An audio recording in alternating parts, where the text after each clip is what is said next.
मदरसे का मौलवी कैसे बना लखपति? ना कोई सैलरी, ना बच्चों से मिलती थी फीस, फिर कैसे कमाता था 2 लाख महीना? पुलिस ने की जांच, मेयर ने तैयार किए कागज, फिर योगी तक पहुंची खबर तो सुबह सुबह पहुंच गए 6 बुलडोजर। मदरसे में टीवी का क्या काम? लोग पूछ रहे सवाल। आयकर विभाग की टीम से भी तेज चली मेयर, खोले मौलवी के राज। योगी राज में कैसे खेल का खुलासा हुआ है जिसे सुनकर आयकर विभाग के अधिकारी भी चकरा जाएंगे। गाजियाबाद के एक मदरसे का मौलवी जो ना कोई सैलरी लेता था, न बच्चों से उसे फीस मिलती थी, फिर भी 2 लाख रुपए महीने कमाता था। उसके पास 50 करोड़ की जमीन कैसे आई?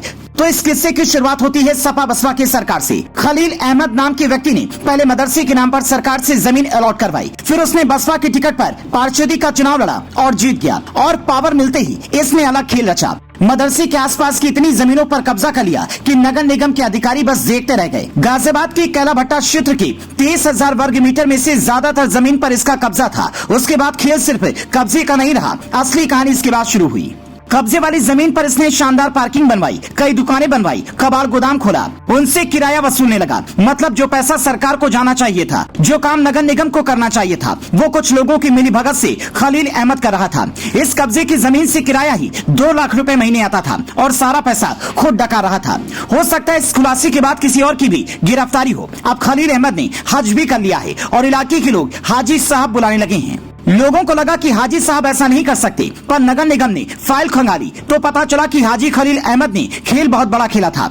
जो जमीन कब्जाई है वहाँ दीवारों के पीछे ऐसे ऐसे पौधे उगते हैं जिनसे पुड़िया बनती है और हजारों लाखों में बिकती है। ये सारी कहानियां गाजियाबाद से लखनऊ तक पहुंची तो हंगामा खड़ा हो गया। लोग ये सोचने लगे कि योगी राज में मुस्लिम डरे हुए कहाँ हैं? खलील अहमद जैसे लोग खुली तौर पर कानून को चुनौती दे रहे हैं, और जैसे घर पर बुलडोजर पहुंचा तुरंत धर्म वाला कार्ड खेल दिया। पर मेयर सुनीता दयाल भी इस मूड में वहाँ पर पहुंची थी कि आज कोई दलील नहीं सुनेंगी, क्योंकि योगी की ओर से सीधा आदेश था कि बुलडोजर लेकर जाओ और तब तक वापस मत लौटना जब उसकी इमारत की एक एक ईंट अपनी आंखों से जमींदोज होते हुए नहीं देख लेना। उसके बाद मेयर सुनीता दयाल ने बिल्कुल वैसा ही किया। ड्राइवर को सीधा आदेश था, तुम्हें जिधर बोला जा रहा है गाड़ी आगे बढ़ाते रहो, और थोड़ी ही देर में खलील अहमद का काला किला ताश की पत्तों की तरह बिखर गया।